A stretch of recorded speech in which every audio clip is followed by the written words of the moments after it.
Hi guys, ನಾವಿವತ್ತು ನೋಡ್ತಾ ಇರೋದು ಒಂದು ಡಿಫ್ರೆಂಟ್ ಆಗಿರೋ ಸಸ್ಪೆನ್ಸ್ ಥ್ರಿಲ್ಲರ್ ಚಿತ್ರ. ಒಂದೂರಿಗೆ ಹೊಸದಾಗಿ ಬಂದಿರೋ ಚಿತ್ರದ ಹೀರೋಯಿನ್ ಮತ್ತೆ ಅವ್ರ ತಾಯಿ ಅಲ್ಲಿಗೆ ಬಂದ ಮೇಲೆನೆ ಗೊತ್ತಾಗುತ್ತೆ ಪಕ್ಕದ ಮನೆಯಲ್ಲಿ ಜೋಡಿ ಕೊಲೆ ನಡೆದಿದೆ ಅಂತ.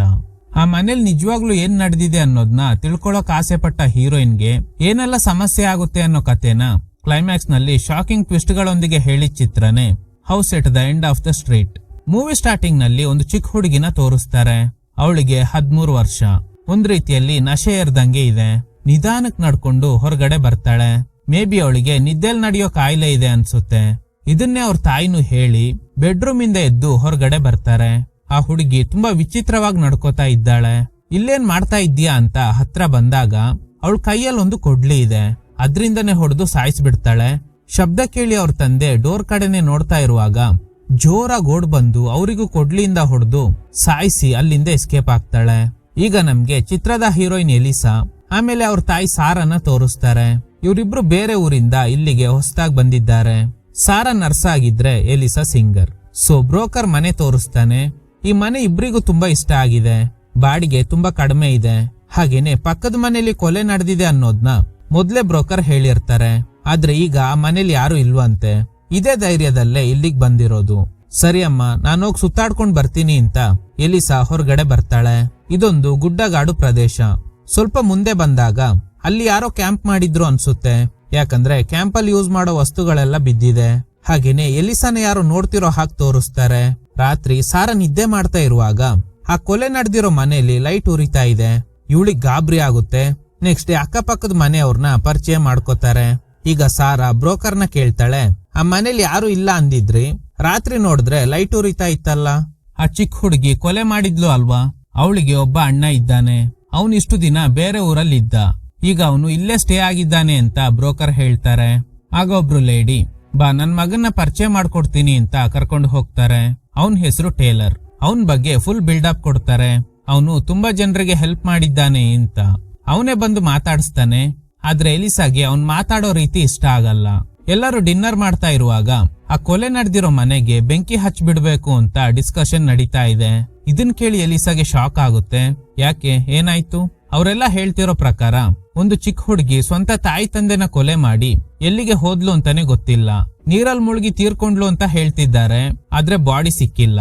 ಅವಳು ಇದೇ ಕಾಡಲ್ಲೇ ಸುತ್ತಾಡ್ತಿದ್ದಾಳೆ ಅನ್ನೋ ಗಾಳಿ ಸುದ್ದಿನೂ ಇದೆ. ಇಷ್ಟು ದಿನ ಹೊರಗಡೆ ಊರಲ್ಲಿದ್ದ ಆ ಹುಡುಗಿ ಅಣ್ಣ ರಯನ್ ಈಗ ಅದೇ ಮನೇಲೆ ಇದ್ದಾನೆ ಅಂತ. ಟೇಲರ್ ಹೇಳ್ತಿರೋ ಪ್ರಕಾರ ರಯನ್ ಒಬ್ಬ ಫ್ರೀಕ್ ಅಂತೆ. ಈಗ ಅಮ್ಮ ಮಗಳು ಮಾತಾಡ್ಕೊಂಡು ಮನೆ ಕಡೆ ಬರ್ತಾರೆ. ಆ ಮನೆನ ಸುಟ್ಟಾಕ್ಬೇಕು ಅಂತಿದ್ದಾರಲ್ಲ ಇವರೆಲ್ಲ ಏನ್ ಜನ ಅಂತ. ಮನೆ ಹತ್ರ ಬಂದಾಗ ಯಾರೋ ಫಾಲೋ ಮಾಡ್ತಿರೋ ಹಾಗ ಅನ್ಸುತ್ತೆ. ತಿರುಗ್ ನೋಡ್ದಾಗ ಅಲ್ಲಿ ಯಾರು ಇಲ್ಲ. ನೆಕ್ಸ್ಟ್ ಡೇ ಸಾರಾ ಹಾಸ್ಪಿಟಲ್ ನಲ್ಲಿ ಒಬ್ರು ಪೊಲೀಸ್ ಆಫೀಸರ್ನ ಭೇಟಿಯಾಗಿ ರಯನ್ ಬಗ್ಗೆ ಕೇಳ್ತಾಳೆ. ಎಲ್ರು ರಯನ್ ಒಬ್ಬ ಫ್ರೀಕ್ ಅನ್ಕೊಂಡು ಯಾರು ಕೂಡ ಅವನ್ ಜೊತೆ ಸರಿಯಾಗಿ ಮಾತಾಡಲ್ಲ. ಆದ್ರೆ ರಯನ್ ಆ ತರದ ಹುಡುಗ ಅಲ್ಲ. ಅವನಿಂದ ಇಲ್ಲಿ ತನಕ ಯಾರಿಗೂ ತೊಂದ್ರೆ ಆಗಿಲ್ಲ ಅಂತ. ಇನ್ನು ಸ್ಕೂಲಲ್ಲಿರೋ ಎಲಿಸಾ ಒಬ್ಳೆ ಕೂತಿರುವಾಗ ಟೇಲರ್ ಬರ್ತಾನೆ. ನೈಟ್ ನಮ್ ಕ್ಲಬ್ ಮೆಂಬರ್ಸ್ ಜೊತೆ ಪಾರ್ಟಿ ಇದೆ, ಬರ್ತೀಯಾ? ಇಲ್ಲ, ನಾನ್ ನಮ್ ತಾಯಿ ಜೊತೆ ಮೂವಿ ನೋಡಕ್ ಹೋಗ್ತೀನಿ. ಆಗ ಸಾರಾ ಎಲಿಸಾ ಕಾಲ್ ಮಾಡ್ತಾಳೆ. ಫಸ್ಟ್ ಡೇನೆ ನೈಟ್ ಶಿಫ್ಟ್ ಹಾಕ್ಬಿಟ್ರು, ನಾನ್ ಬರೋದು ಲೇಟ್ ಆಗುತ್ತೆ ಅಂತ. ಸರಿ, ನಾನ್ ನಿನ್ ಜೊತೆಲಿ ಪಾರ್ಟಿಗ್ ಬರ್ತೀನಿ ಅಂತ ಟೇಲರ್ ಜೊತೆಲಿ ಹೋಗ್ತಾಳೆ. ಆಕ್ಚುಲಿ ಟೇಲರ್ ಅವ್ರ ಅಮ್ಮ ಹೇಳ್ದಂಗೆ ಒಳ್ಳೆಯವನೇನು ಅಲ್ಲ. ಈ ಪಾರ್ಟಿನಲ್ಲಿ ತುಂಬಾ ಜನ ಡ್ರಗ್ಸ್ ಯೂಸ್ ಮಾಡ್ತಾ ಇದ್ದಾರೆ. ಈಗ ಎಲಿಸಾ ಜೊತೆಲಿ ತಪ್ಪಾಗಿ ನಡ್ಕೋತಾನೆ. ಇದರಿಂದ ಅಪ್ಸೆಟ್ ಆಗಿದ್ದ ಎಲಿಸಾ ಆ ಪಾರ್ಟಿಯಿಂದ ಹೊರಟು ಒಬ್ಳೆ ರೋಡಲ್ಲಿ ನಡ್ಕೊಂಡು ಹೋಗ್ತಾ ಇದ್ದಾಳೆ. ಆಗ ಒಂದು ಕಾರ್ ಬಂದು ನಿಲ್ಲುತ್ತೆ. ಇವಳು ಹೆದ್ರಿ ಸಾರಾಗೆ ವಾಯ್ಸ್ ನೋಟ್ ಕಳಿಸ್ತಾಳೆ. ಆ ಕಾರಲ್ಲಿ ಇದ್ದವನು ಕೇಳ್ತಾನೆ, ಹಾಯ್, ಡ್ರಾಪ್ ಬೇಕಾ? ಪರವಾಗಿಲ್ಲ ಬಿಡಿ, ನಾನ್ ನಡ್ಕೊಂಡು ಹೋಗ್ತೀನಿ. ನೀನು ನಮ್ ಮನೆ ಪಕ್ಕದಲ್ಲೇ ಇದ್ಯಾ ತಾನೆ? ನಾನೇ ರಯನ್. ಮಳೆ ಬರೋ ಸಾಧ್ಯತೆ ಇದೆ, ಬರ್ತೀಯಾ? ಇಲ್ಲ, ನಮ್ ತಾಯಿ ಬರ್ತಾರೆ, ನೀನ್ ಹೋಗು. ಸರಿ, ಓಕೆ ಅಂತ ಅವನು ಅಲ್ಲಿಂದ ಹೊರಡ್ತಾನೆ. ಈಗ ಮಳೆ ಶುರುವಾಗುತ್ತೆ. ಇವಳು ಸಿಚುವೇಶನ್ ಅರ್ಥ ಮಾಡ್ಕೊಂಡು ಕಾರ್ ನಿಲ್ಲಿಸ್ತಾನೆ. ಇವಳೋಗಿ ಕಾರಲ್ಲಿ ಕೂತ್ಕೋತಾಳೆ. ಊರಿನ ಜನ ಹೇಳ್ದಂಗೆ ಇವನು ಫ್ರೀಕ್ ಅಂತ ಇವಳಿಗೆ ಅನ್ನಿಸ್ತಾ ಇಲ್ಲ. ಯಾಕಂದ್ರೆ ಡೀಸೆಂಟ್ ಆಗಿ ಮಾತಾಡ್ತಾ ಇದ್ದಾನೆ. ಬೆಳಗ್ಗೆ ನೀನು ಗಿಟಾರ್ ನುಡಿಸ್ತಾ ಇದ್ದೆ ಅಲ್ವಾ, ಚೆನ್ನಾಗಿತ್ತು. ಸೊ ಇಬ್ಬರ ನಡುವೆ ಫ್ರೆಂಡ್ಶಿಪ್ ಬೆಳೆಯುತ್ತೆ. ಕಟ್ ಮಾಡಿದ್ರೆ ರಯನ್ ಫುಡ್ ತಗೊಂಡು ನೇರವಾಗಿ ಬೇಸ್ಮೆಂಟ್ ಗೆ ಹೋಗ್ತಾನೆ. ಒಂದ್ ರೂಮ್ ಅಲ್ಲಿ ಒಂದು ಹುಡುಗಿನ ಕೂಡ್ ಹಾಕಿದ್ದಾನೆ.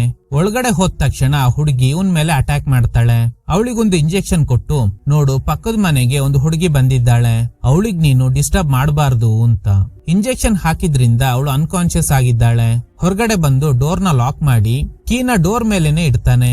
ಇವಳಿಗೂ ಗೊತ್ತಿದೆ ಅವನು ಕೀನ ಅಲ್ಲೇ ಇಡ್ತಾನೆ ಅಂತ.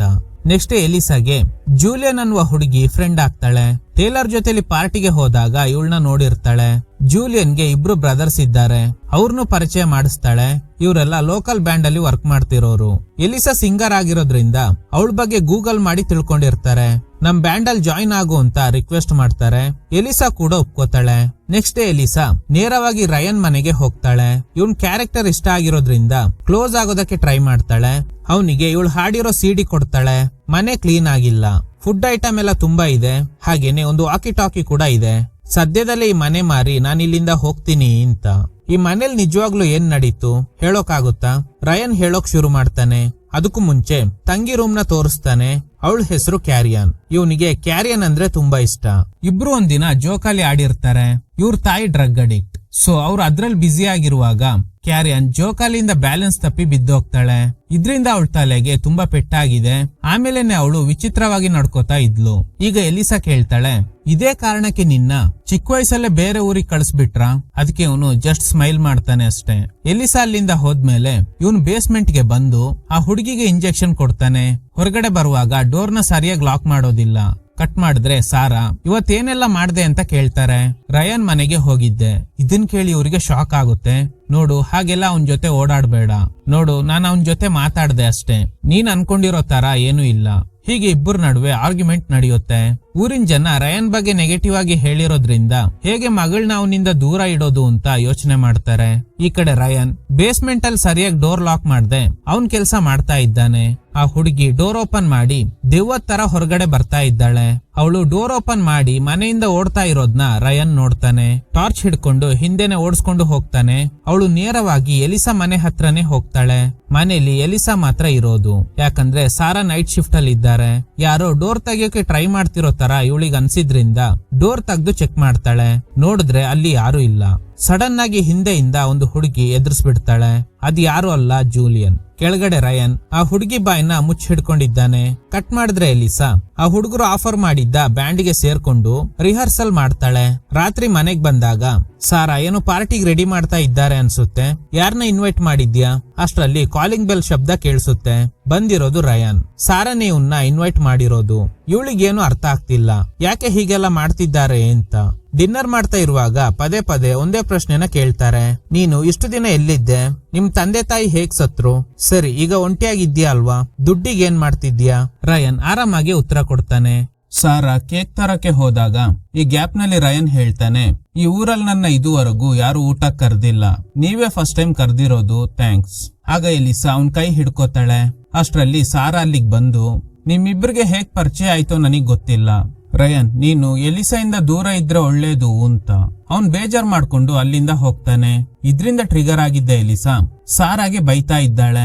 ಕಾಲೇಜ್ ಡೇಸ್ ಅಲ್ಲಿ ನೀನ್ ಹೇಗಿದ್ದೆ ಗೊತ್ತಾ? ಆಕ್ಚುಲಿ ಸಾರಾಗೆ ಕೆಲವೊಂದು ಫ್ಲಾಶ್ ಬ್ಯಾಕ್ ಇದೆ. ಅವ್ರು ಓದ್ತಾ ಇದ್ದ ಕಾಲದಲ್ಲಿ ಕೆಟ್ಟ ಹುಡುಗರ ಜೊತೆ ಸುತ್ತಾಡೋದು, ಡ್ರಗ್ಸ್ ಯೂಸ್ ಮಾಡೋದು, ಹೀಗೆಲ್ಲ ಮಾಡ್ತಿದ್ರು. ನಂತರನೇ ನನ್ ಮಗಳು ಕೂಡ ಹಾಳಾಗದೆ ಇರ್ಲಿ ಅನ್ನೋದೇ ಇವ್ರ ಉದ್ದೇಶ. ನೆಕ್ಸ್ಟ್ ಡೇ ಸಾರಾ ಪೊಲೀಸ್ ಹತ್ರ ಇದ್ರ ಬಗ್ಗೆನೆ ಡಿಸ್ಕಸ್ ಮಾಡ್ತಾರೆ. ನಾನು ರಯನ್ಗೆ ಹರ್ಟ್ ಮಾಡ್ಬಿಟ್ಟೆ ಅನ್ಸುತ್ತೆ ಅಂತ. ಇನ್ನು ಎಲಿಸಾ ಅಮ್ಮ ಏನ್ ಮಾಡ್ಬಾರ್ದು ಅಂತಾರೋ ಅದನ್ನೇ ಮಾಡ್ತಾಳೆ. ಫ್ರೆಂಡ್ ಜೊತೆ ಮಾತಾಡ್ಕೊಂಡು ನೇರವಾಗಿ ರಯನ್ನ ಭೇಟಿಯಾಗಿ ನಮ್ ತಾಯಿ ಪರವಾಗಿ ನಾನ್ ಸಾರಿ ಕೇಳ್ತೀನಿ ಅಂತ. ಸಾರಾಗೆ ಎಲಿಸಾ ಮೇಲೆ ಡೌಟ್ ಶುರುವಾಗಿದೆ. ಅದಕ್ಕೆ ನಾನ್ ಮನೆ ಲ್ಯಾಂಡ್ ಲೈನ್ ಗೆ ಕಾಲ್ ಮಾಡ್ತೀನಿ, ನೀನ್ ಪಿಕ್ ಮಾಡ್ಬೇಕು ಅಂತ ಹೇಳಿರ್ತಾರೆ. ಎಲಿಸಾ ತುಂಬಾನೇ ಬುದ್ಧಿವಂತೆ. ಎಲ್ಲಾ ಕಾಲ್ಸ್ ಗಳನ್ನ ಇವಳ ನಂಬರ್ಗೆನೆ ಫಾರ್ವರ್ಡ್ ಮಾಡ್ಕೊಂಡಿರ್ತಾಳೆ. ರಯನ್ ಜೊತೆ ಕಾಲ ಕಳಿಯೋಕ್ ಶುರು ಮಾಡ್ತಾಳೆ. ರಯನ್ ತನ್ನ ಲೈಫಲ್ಲಿ ನಡೆದಿರೋ ಕಹಿ ಘಟನೆಗಳ ಬಗ್ಗೆ ಹೇಳ್ದಾಗ ಇವಳಿಗೆ ತುಂಬಾ ಬೇಜಾರಾಗುತ್ತೆ. ಇವನ್ ಹಾನೆಸ್ಟಿ ನೋಡಿ ಲವ್ ಆಗ್ಬಿಡುತ್ತೆ. ಅಲ್ಲೇ ಕಿಸ್ ಮಾಡ್ತಾಳೆ. ಅವಳನ್ನ ಮನೆಗ್ ಕರ್ಕೊಂಡು ಬರ್ತಾನೆ. ಇವರಿಬ್ರು ಮಾತಾಡ್ತಾ ಇರೋದು ವಾಕಿ ಟಾಕಿಯಿಂದ ಕೆಳಗಡೆ ರೂಮ್ ಅಲ್ಲಿರೋ ಹುಡುಗಿಗೆ ಕೇಳಿಸುತ್ತೆ. ಸೊ ಈ ಹುಡುಗಿಗೆ ಡೋರ್ ಮೇಲೆನೆ ಕೀ ಇಟ್ಟಿದ್ದಾನೆ ಅನ್ನೋದು ಗೊತ್ತಿದೆ. ಪ್ಲಾನ್ ಮಾಡಿ ಆ ಕೀ ಕೆಳಗಡೆ ಬೀಳೋ ತರ ಮಾಡಿ ಎತ್ಕೋತಾಳೆ. ಡೋರ್ ಓಪನ್ ಮಾಡಿ ಮೇಲ್ಗಡೆ ಇರೋ ಎಲಿಸಾ ಮೇಲೆ ಅಟ್ಯಾಕ್ ಮಾಡೋದಕ್ಕೆ ಬರ್ತಾಳೆ. ಅವಳು ಬರ್ತಿರೋ ಶಬ್ದ ಕೇಳಿ ಅಲರ್ಟ್ ಆಗಿದ್ದ ರಯನ್ ನೀನ್ ಫಸ್ಟ್ ಇಲ್ಲಿಂದ ಹೋಗು ಅಂತ ಎಲಿಸಾನ ಕಳಿಸ್ಬಿಡ್ತಾನೆ. ಎಲಿಸಾಗೆ ಏನೂ ಅರ್ಥ ಆಗ್ತಿಲ್ಲ. ಕಟ್ ಮಾಡಿದ್ರೆ ಬೇಸ್ಮೆಂಟ್ ಇಂದ ಹೊರಗಡೆ ಬಂದಿರೋ ಹುಡುಗಿ ಜೋರಾಗಿ ಓಡ್ತಾ ಇದ್ದಾಳೆ. ಅಲ್ಲಿ ಯಾವ್ದೋ ಲವರ್ಸ್ ಕಾರಲ್ಲಿ ಇರ್ತಾರೆ. ಅವ್ರಿಗೆ ಚಾಕುಯಿಂದ ಚುಚ್ಚೋಕೆ ಹೋಗ್ತಾಳೆ. ಅಷ್ಟ್ರಲ್ಲಿ ರಯನ್ ಅವಳನ್ನ ಹಿಡ್ಕೊಂಡು ಸೈಲೆಂಟ್ ಆಗಿರು ಅಂತ ಬಾಯಿನ ಗಟ್ಟಿಯಾಗಿ ಮುಚ್ಚಿ ಹಿಡ್ಕೊಂಡಾಗ ಅವಳು ಕತ್ತು ಮುರಿದೋಗಿ ಸತ್ತು ಹೋಗ್ತಾಳೆ. ಇದ್ರಿಂದ ರಯನ್ಗೆ ತುಂಬಾ ಬೇಜಾರಾಗುತ್ತೆ. ಕಾರ್ ಡಿಕ್ಕಿಲಿ ಬಾಡಿನ ಹಾಕೊಂಡು ಮನೆ ಕಡೆ ಹೊರಡ್ತಾನೆ. ಕಟ್ ಮಾಡಿದ್ರೆ ಎಲಿಸಾ ಜೂಲಿಯನ್ಗೆ ಕಾಲ್ ಮಾಡಿ ಅಳ್ತಾ ಇದ್ದಾಳೆ. ನಾವಿಬ್ರು ಖುಷಿಯಾಗಿ ಇದ್ವಿ, ಸಡನ್ ಆಗಿ ಅವನು ಸೈಕೋ ತರ ಮನೆಯಿಂದ ಕಳಿಸ್ಬಿಟ್ಟ. ಜೂಲಿಯನ್ ಹೇಳ್ತಾಳೆ ಅವ್ನ್ ದೊಡ್ಡ ಸೈಕೋನೆ ಅಂತ. ಈ ವಿಷಯ ಗೊತ್ತಿಲ್ದೆ ಸಾರಾ ನಾಳೆ ಸ್ಕೂಲಲ್ಲಿ ಹಾಡು ಹೇಳ್ತೀಯ ಅಲ್ವಾ, ಮೇಕಪ್ ಕಿಟ್ ಎಲ್ಲ ತಂದಿದ್ದೀನಿ. ಆದ್ರೆ ಎಲಿಸಾ ಸರಿಯಾಗಿ ರಿಯಾಕ್ಟ್ ಮಾಡಲ್ಲ. ಬೆಳಗ್ಗೆ ರಯನ್ ಆ ಬಾಡಿನ ಎತ್ಕೊಂಡು ಕಾಡೊಳಗಡೆ ಹೋಗ್ತಾನೆ. ಆಮೇಲೆ ಒಂದು ರೆಸ್ಟೋರೆಂಟ್ ಗೆ ಹೋಗಿ ಟೀ ಕುಡಿತಾ ಇರುವಾಗ ಅಲ್ಲೊಂದು ಹುಡುಗಿ ಇದ್ದಾಳೆ. ಅವಳಿಗೆ ಇವ್ನ್ ಪರಿಚಯ ಇದೆ ಅನ್ಸುತ್ತೆ. ಅವ್ನ್ ಬೇಜಾರಾಗಿರೋದ್ ನೋಡಿ ಸಮಾಧಾನ ಮಾಡ್ತಾಳೆ. ಇನ್ನು ಎಲಿಸಾ ಇವತ್ತು ಸ್ಕೂಲ್ ನಲ್ಲಿ ಹಾಡು ಹೇಳ್ಬೇಕು. ಆಗ ರಯನ್ ಕಾಲ್ ಮಾಡಿ, ನಾನ್ ನಿನ್ ಹತ್ರ ಒಂದು ವಿಷಯನ ಹೇಳ್ಬೇಕು, ಹೇಳ್ಬೋದಾ? ಹಾ ಹೇಳ್ಬೋದು. ಸರಿ, ಇನ್ನೊಂದ್ ದಿನ ಹೇಳ್ತೀನಿ, ಇವತ್ ರಾತ್ರಿ ಮೀಟ್ ಆಗೋಣ. ಸರಿ, ಸ್ಕೂಲ್ ನಲ್ಲಿ ಫಂಕ್ಷನ್ ನಡೀತಾ ಇದೆ, ಅಲ್ಲಿಗೆನೆ ಬಾ. ಇವನು ಕೂಡ ಅಲ್ಲಿಗೆ ಬರ್ತಾನೆ. ಆಗ ಅಲ್ಲಿದ್ದ ಸ್ಟೂಡೆಂಟ್ಸ್, ಅದ್ರಲ್ಲೂ ಮುಖ್ಯವಾಗಿ ಟೇಲರ್ ಆಮೇಲೆ ಅವನ್ ಫ್ರೆಂಡ್ಸ್ ಸೇರಿ ರಯನ್ ನ ಗೇಲಿ ಮಾಡ್ತಾರೆ. ಇವನ್ ತಲೆ ಕೆಡಿಸ್ಕೊಳ್ದೆ ಒಳಗಡೆ ಹೋಗಿ ಎಲಿಸಾ ಜೊತೆ ಮಾತಾಡ್ತಾ ಇದ್ದಾನೆ. ಆಗ ಒಬ್ಬ ಹುಡುಗ ಬರ್ತಾನೆ. ನಿನ್ ಕಾರ್ನೆಲ್ಲ ಹೊಡೆದಾಕ್ತಾ ಇದ್ದಾರೆ ಅಂತ. ಹೋಗ್ ನೋಡ್ದಾಗ ಕಾರ್ ಗ್ಲಾಸ್ ಎಲ್ಲ ಹೊಡೆದಾಕಿದ್ದಾರೆ. ಹತ್ರ ಹೋದಾಗ ಇವನಿಗೂ ಹೊಡಿತಾರೆ. ಎಲಿಸಾ ತಡೆಯೋ ಪ್ರಯತ್ನ ಮಾಡ್ತಾಳೆ, ಆದ್ರೆ ಆಗ್ತಾನೆ ಇಲ್ಲ. ರಯನ್ಗೆ ತುಂಬಾ ಕೋಪ ಬಂದು ಅವ್ರಿಗೆಲ್ಲ ಸರಿಯಾಗಿ ಚಾರ್ಜ್ ಮಾಡ್ತಾನೆ. ಹೊಡೆದಿರೋ ಏಟ್ಗೆ ಟೇಲರ್ ನ ಕಾಲೇ ಮುರಿದೋಗಿದೆ. ಇನ್ನು ಟೇಲರ್ ನ ಫ್ರೆಂಡ್ಸ್ ಇಂದ ತೊಂದರೆ ಇದೆ ಅನ್ನೋದು ಗೊತ್ತಾದ್ಮೇಲೆ ಅಲ್ಲಿಂದ ಎಸ್ಕೇಪ್ ಆಗ್ತಾನೆ. ಆಗ ಟೇಲರ್ ನ ಫ್ರೆಂಡ್ಸ್ ಹೇಗೋ ಅವನ್ ಮನೆಗೆ ಹೋಗಿರ್ತಾನೆ. ಅಲ್ಲಿಗೆನೆ ಹೋಗಿ ಅವನಿಗೊಂದು ಗತಿ ಕಾಣಿಸೋಣ ಅಂತ. ಇದ್ರಿಂದ ಎಲಿಸಾ ರಯನ್ ನ ಸೇವ್ ಮಾಡೋಕೆ ಅಂತ ಅವನ್ ಮನೆ ಕಡೆ ಹೋಗ್ತಾಳೆ. ನೋಡಿದ್ರ ಅಷ್ಟ್ರಲ್ಲಿ ಟೇಲರ್ ನ ಫ್ರೆಂಡ್ಸ್ ಮನೆಗ್ ಬೆಂಕಿ ಹಚ್ಚಿದ್ದಾರೆ. ಇವಳು ಬರ್ತಿರೋದ್ ನೋಡಿ ಅವರೆಲ್ಲ ಎಸ್ಕೇಪ್ ಆಗ್ತಾರೆ. ಎಲಿಸಾ ಬೆಂಕಿನ ನಂದಿಸ್ತಾಳೆ. ಅಷ್ಟ್ರಲ್ಲಿ ಸಾರಾ ಕಾಲ್ ಮಾಡಿ, ಟೇಲರ್ ಈಗ ಅಷ್ಟೇ ಹಾಸ್ಪಿಟಲ್ಗೆ ಅಡ್ಮಿಟ್ ಆಗಿದ್ದಾನೆ, ರಯನ್ ಹೊಡೆದ್ನಂತೆ. ಎಲಿಸಾ ಹೇಳ್ತಾಳೆ, ಫಸ್ಟ್ ಶುರು ಮಾಡಿದ್ದು ಅವನೇ, ಇದ್ರಲ್ಲಿ ರಯನ್ ನ ತಪ್ಪೇನು ಇಲ್ಲ ಅಂತ. ಸರಿ, ಈಗ ನೀನ್ ಎಲ್ಲಿದ್ಯಾ? ನಾನ್ ಮನೇಲೇ ಇದ್ದೀನಿ, ಡೌಟ್ ಇದ್ರೆ ಕಾಲ್ ಮಾಡಿ. ಸಾರಾ ಕಾಲ್ ಮಾಡ್ತಾಳೆ. ಇವಳು ಆಲ್ರೆಡಿ ಫಾರ್ವರ್ಡ್ ಮಾಡಿರೋದ್ರಿಂದ ಇವಳೇ ಕಾಲ್ ಪಿಕ್ ಮಾಡ್ತಾಳೆ. ಸೊ ಮಗಳು ಮನೇಲೆ ಇದ್ದಾಳೆ ಅನ್ಕೊಂಡು ಕೆಲ್ಸದ ಮೇಲೆ ಗಮನ ಕೊಡ್ತಾರೆ. ಈ ಕಡೆ ಟೇಲರ್ ಅವ್ರ ಅಮ್ಮ ಪೊಲೀಸ್ ಕಂಪ್ಲೇಂಟ್ ಕೊಟ್ಟು ನೀವೇನ್ ಮಾಡ್ತಿರೋ ಗೊತ್ತಿಲ್ಲ, ರಯನ್ಗೆ ಶಿಕ್ಷೆ ಆಗ್ಲೇಬೇಕು ಅಂತ. ಆದ್ರೆ ಪೊಲೀಸ್ ರಯನ್ಗೆನೆ ಸಪೋರ್ಟ್ ಮಾಡ್ತಾರೆ. ನಿಮ್ ಮಗಂದೇ ತಪ್ಪು ಅನ್ನೋದು ಪ್ರೂವ್ ಆದ್ರೆ ಟೇಲರ್ ನ ಅರೆಸ್ಟ್ ಮಾಡ್ಬೇಕಾಗುತ್ತೆ ಅಂತ ಅವ್ರನ್ನ ಕಳಿಸ್ತಾರೆ. ಪೊಲೀಸ್ ರಯನ್ ನ ಮೀಟ್ ಆಗೋದಕ್ಕೆ ಹೋಗ್ತಿರುವಾಗ ಸಾರಾ ಹೇಳ್ತಾರೆ, ನನ್ ಮಗಳು ಮನೇಲೆ ಇದ್ದಾಳ ನೋಡ್ಬಿಟ್ಟು ಕಾಲ್ ಮಾಡಿ ಅಂತ. ಸರಿ, ಓಕೆ. ಇಲ್ಲಿ ಎಲಿಸಾ ರಯನ್ ಮನೆ ಕ್ಲೀನ್ ಮಾಡ್ತಾ ಇರುವಾಗ ಡಸ್ಟ್ ಬಿನ್ ನೋಡ್ತಾಳೆ. ಅದ್ರಲ್ಲಿ ಹುಡುಗಿರು ಯೂಸ್ ಮಾಡೋ ಥಿಂಗ್ಸ್ ಎಲ್ಲ ಇದೆ. Contact lens, personal care product ಗಳ ಕವರ್ಸ್ ಇದೆ. ಹಾಗೇನೆ ಆ ಬೇಸ್ಮೆಂಟ್ ಡೋರ್ ನ ಕಂಡು ಹಿಡಿತಾಳೆ. ಕೆಳಗಡೆ ಹೋದಾಗ ಇದಕ್ಕೂ ಮುಂಚೆ ಒಂದು ಹುಡುಗಿನ ಕೂಡು ಹಾಕಿದ್ದ ಅಲ್ವಾ, ಆ ರೂಮ್ ಡೋರ್ ಸರಿಯಾಗಿ ಲಾಕ್ ಆಗಿಲ್ಲ. ಒಳಗಡೆ ಹೋದಾಗ ಇನ್ನೊಂದು ಹುಡುಗಿ ಇವಳ ಮೇಲೆ ಅಟ್ಯಾಕ್ ಮಾಡ್ತಾಳೆ. ಅಷ್ಟರಲ್ಲಿ ರಯನ್ ಅಲ್ಲಿಗೆ ಬಂದು ಅವಳನ್ನ ಹಿಡಿದು ಇಂಜೆಕ್ಷನ್ ಕೊಡ್ತಾನೆ. ಕ್ಯಾರಿಯನ್ ಸೈಲೆಂಟ್ ಆಗಿ ಇರು ಅಂತ ಹೇಳಿ ಎಲಿಸಾನ ಮೇಲ್ಗಡೆ ಹೋಗೋದಕ್ ಹೇಳ್ತಾನೆ. ಈಗ ನಮ್ಗೇನೆ ಅನ್ಸುತ್ತೆ, ಏನು ಕ್ಯಾರಿಯನ್ ಈಗ ತಾನೇ ಅವಳನ್ನ ಸಾಯಿಸಿ ಹೂತಾಕ್ಬಿಟ್ಟ ಅಂತ. ಅಲ್ಲೊಂದು ಟೀ ಶರ್ಟ್ ಇರೋದ್ನ ತೋರಿಸ್ತಾರೆ. ಇದೇ ಟೀ ಶರ್ಟ್ ನ ಬೆಳಗ್ಗೆ ರೆಸ್ಟೋರೆಂಟ್ ನಲ್ಲಿ ಒಂದು ಹುಡುಗಿ ಹಾಕೊಂಡಿದ್ಲು. ಅಂದ್ರೆ ಈಗ ಬೇಸ್ಮೆಂಟ್ ಅಲ್ಲಿ ಇರೋದು ಅದೇ ಹುಡುಗಿ. ಎಲಿಸಾ ಮೇಲ್ಗಡೆ ಬರ್ತಾಳೆ. ನಾವು ಸ್ಟಾರ್ಟಿಂಗ್ ನಲ್ಲಿ ಏನ್ ಅನ್ಕೊಂಡ್ವಿ, ಆ ಹುಡುಗಿನೇ ರಯನ್ ನ ತಂಗಿ ಕ್ಯಾರಿಯನ್ ಅಂತ. ಕೊನೆಗೆ ಅವಳನ್ನ ಸಾಯಿಸಿ ಹೂತಾಕ್ ಬಂದ ಅಲ್ವಾ. ಈಗ ಇಲ್ಲಿರೋ ಹುಡುಗಿನ ಇವಳೇ ಅವನ್ ತಂಗಿ ಕ್ಯಾರಿಯನ್ ಅಂತ ಎಲಿಸಾ ಅನ್ಕೋತಾಳೆ. ಅಲ್ಲೊಂದು ಪರ್ಸ್ ಸಿಗುತ್ತೆ. ಅದನ್ನ ಓಪನ್ ಮಾಡಿ ನೋಡಿದಾಗ ಪೆಗ್ಗಿ ಜಾನ್ಸ್ ಅಂತ ಅವಳು ವರ್ಕ್ ಮಾಡ್ತಿರೋ ರೆಸ್ಟೋರೆಂಟ್ ನ ಐಡಿ ಕಾರ್ಡ್ ಇದೆ. ಈಗ್ಲೇ ಎಲಿಸಾ ಗೊತ್ತಾಗುತ್ತೆ ಅಲ್ಲಿರೋದು ಇವನ್ ತಂಗಿ ಅಲ್ಲ ಅಂತ. ಅಷ್ಟ್ರಲ್ಲಿ ರಯನ್ ಬರ್ತಾನೆ. ಅವಳು ನನ್ ತಂಗಿ, ಈ ವಿಷಯನ ಯಾರಿಗೂ ಹೇಳ್ಬೇಡ. ಇಲ್ಲ, ನಾನ್ ಹೇಳಲ್ಲ, ನಾನು ಮನೆಗ್ ಹೋಗ್ಬೇಕು, ಅಮ್ಮ ಹುಡುಕ್ತಾ ಇರ್ತಾರೆ ಅಂತ ಡೋರ್ ಹತ್ರ ಹೋದಾಗ ಅವಳ ತಲೆನ ಹಿಡಿದು ಗೋಡೆಗೆ ಗುದ್ದಿದ್ರಿಂದ ಎಲಿಸಾ ಅನ್ಕಾನ್ಶಿಯಸ್ ಆಗ್ತಾಳೆ. ಆಗ ಅವಳ ಫೋನ್ ಕೆಳಗಡೆ ಬಿದ್ದೋಗುತ್ತೆ. ಅವಳನ್ನು ಅದೇ ರೂಮ್ ಅಲ್ಲೇ ಕಟ್ ಹಾಕ್ತಾನೆ. ಇಲ್ಲಿ ಏನ್ ನಡೀತಾ ಇದೆ ರಯನ್? ಈಗ್ಲೇ ಇವನೊಂದು ವಿಷಯನ ಹೇಳ್ತಾನೆ. ಆ ದಿನ ಜೋಕಾಲಿ ಆಡ್ತಾ ಇರುವಾಗ ಕ್ಯಾರಿಯನ್ ಬ್ಯಾಲೆನ್ಸ್ ತಪ್ಪಿ ಬಿದ್ದೋಗಿರ್ತಾಳೆ ಅಲ್ವಾ. ಆಕ್ಚುಲಿ ಅದೇ ದಿನ ಅವಳು ಸತ್ತೋಗಿರ್ತಾಳೆ. ಶಾಕ್ ಆಗಿದೆ ಎಲಿಸಾ. ಹಾಗಾದ್ರೆ ನಿಮ್ ತಂದೆ ತಾಯಿನ ಸಾಯಿಸಿದ್ದು ಯಾರು? ಇವನು ಆ ಪ್ರಶ್ನೆಗೆ ಉತ್ತರ ಕೊಡದೆ ಇವಳನ್ನೇ ಗುರಾಯಿಸ್ತಾ ಇದ್ದಾನೆ. ಕ್ಯಾರಿಯನ್ ಸತ್ತೋದ್ಲು, ನನ್ಗೆ ಅವಳು ಬೇಕು. ನೀನು ಕ್ಯಾರಿಯನ್ ತರ ಇದ್ರೆ ನನಗ್ ತುಂಬಾ ಖುಷಿ ಆಗುತ್ತೆ. ಇನ್ಮೇಲೆ ನೀನು ಇಲ್ಲೇ ಇರ್ಬೇಕು ಅಂತ. ಮೊದ್ಲೇ ಇದ್ದ ಹುಡುಗಿನ ಸಾಯಿಸಿ ಎತ್ಕೊಂಡು ಹೋಗ್ತಾನೆ. ಇವಳಿಗೆ ಏನ್ ಮಾಡ್ಬೇಕು ಅಂತಾನೆ ಗೊತ್ತಾಗ್ತಾ ಇಲ್ಲ. ನಿನ್ ತಂಗಿ ಸತ್ತೋದ್ಲು, ಅದ್ರಲ್ಲಿ ನಿನ್ ತಪ್ಪೇನು ಇಲ್ಲ ಅಲ್ವಾ? ನಂದೇ ತಪ್ಪು. ಅದಕ್ಕೇನೆ ಅವರು ನನ್ಗೆ ಡೈಲಿ ಹೊಡಿತಾ ಇದ್ರು.